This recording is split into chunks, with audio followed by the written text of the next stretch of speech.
Hello everyone. Hello. Great day. Of course, I'm here with my eldest son, si Christian. Hi po. This is the first time that Christian joined me in New Zealand. So he saw everything from the harvesting process to the manufacturing facility. So nag-enjoy siya ng husto, alright? He's here with me right now, and of course we'll be answering another question. But before I do that, I'd just like to welcome everyone. We're here right now in a place that is around 1 hour to 1 hour and a half from Christchurch. Okay, this beautiful spa area, spa resort, thermal pool tong nakikita nyo ngayon, thermal pool. And our business owners are there. They're from Indonesia and Philippines. They are enjoying time. Nag-swimming sila lahat, di ba? Mamaya ko na sila susundan, di ba? They are all enjoying their time here in Christchurch. Ay, hindi pala Christchurch area to. I forgot what place is this. But this is an hour away, an hour and a half away from Christchurch. So, meron kaming sasagutin na isang question ngayon. This is the part 5 of the Sante Barley Story series, alright? So, Mama is watching, Mama. Mama Karen is watching. Hi, Ma. Yan. Hi to everyone who's watching right now. Good morning, everyone. Okay, good morning to our partners from the Philippines. Good afternoon here in New Zealand. Sige, Christian, ano yung question natin ngayon? Yun nga, Papa. Matagal ko na rin ito gusto itanong sa iyo, Papa. Yun, bakit ba negative ang tingin ng ibang tao sa network marketing? Alright, so tamang question yun, no? How come na may mga tao, I don't know ganong karami, but may mga tao na medyo negative na sila when they hear the word or statement na network marketing or multi-level marketing, but medyo iba na yung perception nila. Okay. Siguro, Christian, what we can do is we can first define what network marketing is, di ba? What network marketing is all about. Ano ba yan? Ano ba talaga yan, di ba? Bakit ba maraming taong naging negative dyan? Define muna natin. Well, basically, network marketing or multi-level marketing or direct selling is simply a system of distribution that brings a product from the manufacturer to the consumer.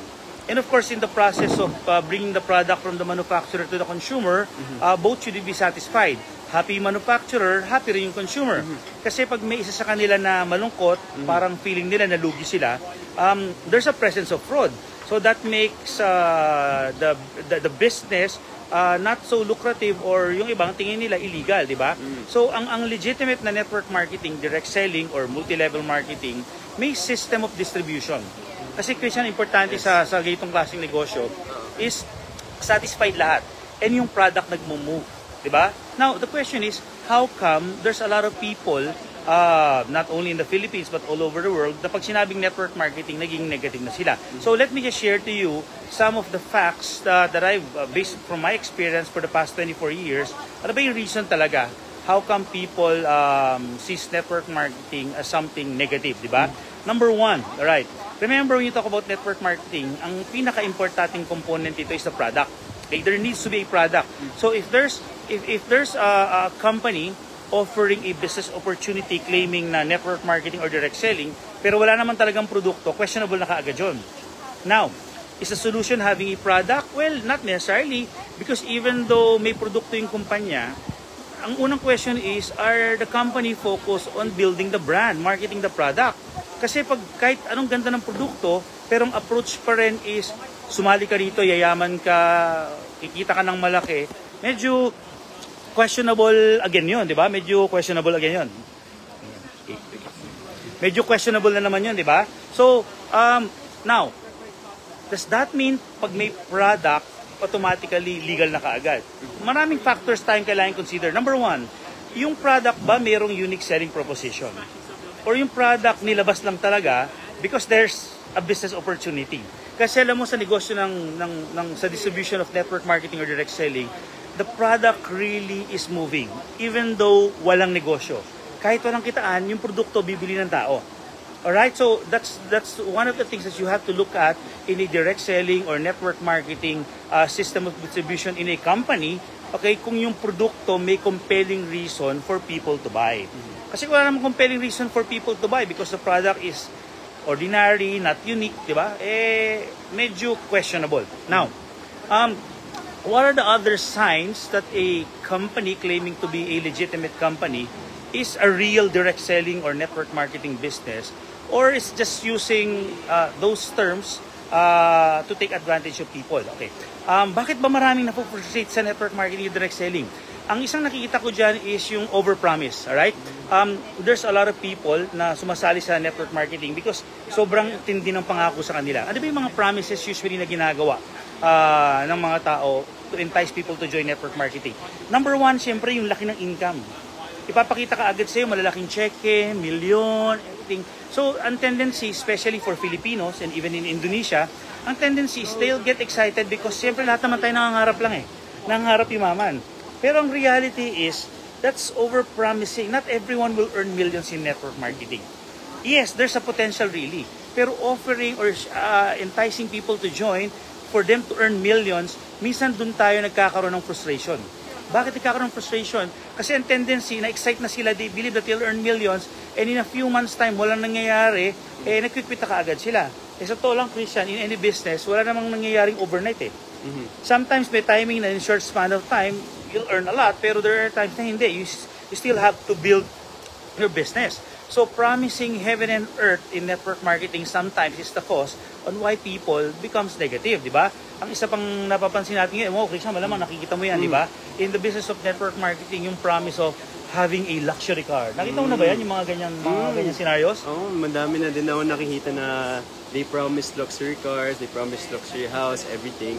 Yun nga, yung follow-up question ko nga is, effective pa ba yun dito sa generation natin? Or like yung showing people na, naka-Ferrari ako, naka-Lamborghini ako. Well, of course, those are great cars, super cars. Sino ba naman ang may ayaw niyan? Pero reality is this I believe that a lot of people loves to have those cars. Ako, gusto ko rin naman talaga yun eh. Pero for me to show people na join this business and you'll have a Lamborghini or Ferrari might be over-promising again eh. Entice mo sila ron. Ako, honestly, what's the reason why we're not really promoting that in Sante? I love our distributor someday. Pag sobra-sobra na yung kinikita nila, sige, buy a Lamborghini and Ferrari. Pero I know that that's not what they need right now eh. Hindi nila kailangan yun. Bakit hindi nila kailangan yun? I think they need a car that they can drive that will inspire them. Pero hindi magiging sakit ng ulo nila. Now, don't get me wrong. I have nothing against supercars and luxury cars. But I do believe it's not something that the majority of people would love to have. Right? Dapat tumiming ka rin ng tamang opportunity to excite people sa mga bagay na alam kong makakatulong sa kanila. And that's maybe one of the reasons why a lot of people are sick and tired of network marketing. Because they're being promised with the promise of millions, the promise of having supercars, tapos after a few weeks of doing the business, nahirapan silang tendency, magpipita lang sila. Now, sometimes, if the company or the business is focused more on recruiting people than selling products, at wala namang passion yung mga sumali dun sa produkto ng kumpanya, kaya lang sumali because ang laki ng promise of kitaan, pag hindi kumita yan, naalis na lang yan. Walang loyalty eh. Walang loyalty. Now, that may be one of the reasons why really people are so frustrated with network marketing is because napangakuan sila ng kikita ng milyon, magkakaroon ng luxury car, and then it never happened. Now, ano pa yung mga challenges na encounter natin in network marketing that sometimes makes people move away from this business model? During the 90s, when you talk about network marketing, the focus is mainly recruitment. Recruit a lot of people. Yes, may produkto, pero kalimutan mo natin yan because people are earning big because of recruitment. Yun na naman ang isang reason kung bakit maraming na-focus sa network marketing. Because in a business of network marketing, yes, there's recruitment involved. There's sponsoring people. Actually, I'd rather use, Christian, the word sponsoring than recruitment. Kasi pag sinabing sponsoring, there's a responsibility there, di ba? When you sponsor kasi people, it's your job to help and support them. Kaya nangyayari, dahil ang objective, mag-recruit, maraming na frustrate because bulk of the earning comes from recruitment. And maybe during the 90s, yan ang trend. Alam mo, Christian, after the conference that I attended in the US, yung mastermind event, I learned a lot of things about network marketing na ginagawa nung 90s na hindi mo na dapat ginagawa ngayon. Ano mga ginagawa ng 90s, hindi mo na dapat ginagawa ngayon. Nung 90s kasi yung uso talaga, high-end cars, the Lamborghinis, the Ferraris. Because during those days, maraming network marketers or direct sellers, puro lalaki. They love those things. Pero right now, dumadami ang champion ng mga babae. And do you think, don't get me wrong ladies, alam ko iba naman sa inyo, gusto talaga ng mga Lamborghini and Ferrari. But is that really what the majority of women likes? So, nung 90s, okay yung Lamborghini, Ferrari, pero during the present times, hindi na raw eh. Based on study raw, during the present time, people would like to drive a car that, well, number one, they can afford, a car that will also inspire them and excite them, might not necessarily be supercars. It can be a second-hand car as long as it's a car that can motivate and excite you. Someday, there's always room for luxuries. Number two, it's not anymore promising millions. Noong 90s daw, pag sinabing network marketing, milyon ang kitaan. Pero ngayong panahon na to, hindi eh. Ngayong panahon na to, people are more excited with supplemental income. Part-time income while they're doing their jobs. Yan ang hinahanap ng tao. Ngayon, pangako anong milyon, ang sabihin naman yan, we've heard that before. Wala nga nangyari sa amin eh. Pero if it's not a promise but a commitment to help them so that they can earn supplemental income, additional income, or part-time income, mas tumatagal, mas nagsasucceed. And of course, during the 90s, nung unang panahon, network marketing is all about recruitment because bulk of the income is recruitment. Pero at present times, it's not anymore about recruitment. It's about sponsoring people and moving products. At the end of the day, network marketing or direct selling is about product movement from manufacturer to consumer. Kailangan yung produkto gumagalaw, kailangan na po-promote yung produkto. Yes, there's sponsoring involved because you have to invite people either to become a distributor or to become a customer or to become a retailer. There's sponsoring involved. Pero the objective is that hindi lang magparami ng mare-recruit kasi yun ang bulk ng income. Ang objective is to sponsor people who will take care of their team, who will build a team, who will develop customers. And during these times, present times, a lot of people are looking for that. Ulitin ko lang, Christian, ha? Nung 90s, it's the luxury cars, the millions, and recruitment. The present times, it's about a car that they can afford, that can inspire them. It's about earning supplemental incomes. It's about sponsoring people, inviting people, building leaders, building organizations who will either market or consume the product. At the end of the day, direct selling is all about product movement. It's all about product movement. Who will move the product? The people in your organization. And Christian, yun siguro ang pwede kong masabi on my feeling on what's the reason why a lot of people are becoming negative with the business of multi-level marketing, network marketing, or direct selling. Those are just terminologies, pero at the end of the day, it's about person-to-person selling. Importanting factor dyan really is the movement of product from the manufacturer to the consumer.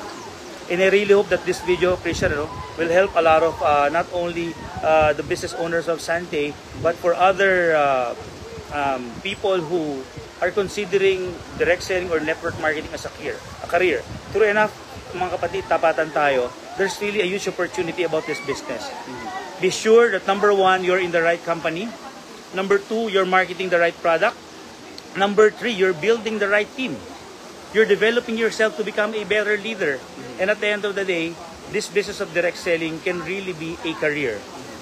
This can really be a retirement business for everyone. This can enable you to travel around the globe while building a business with your loved ones. And that's what direct selling or network marketing is all about. It is simply a system of distribution. So yun lang siguro mga kapatid. Again, kasama ko si Christian, my eldest son.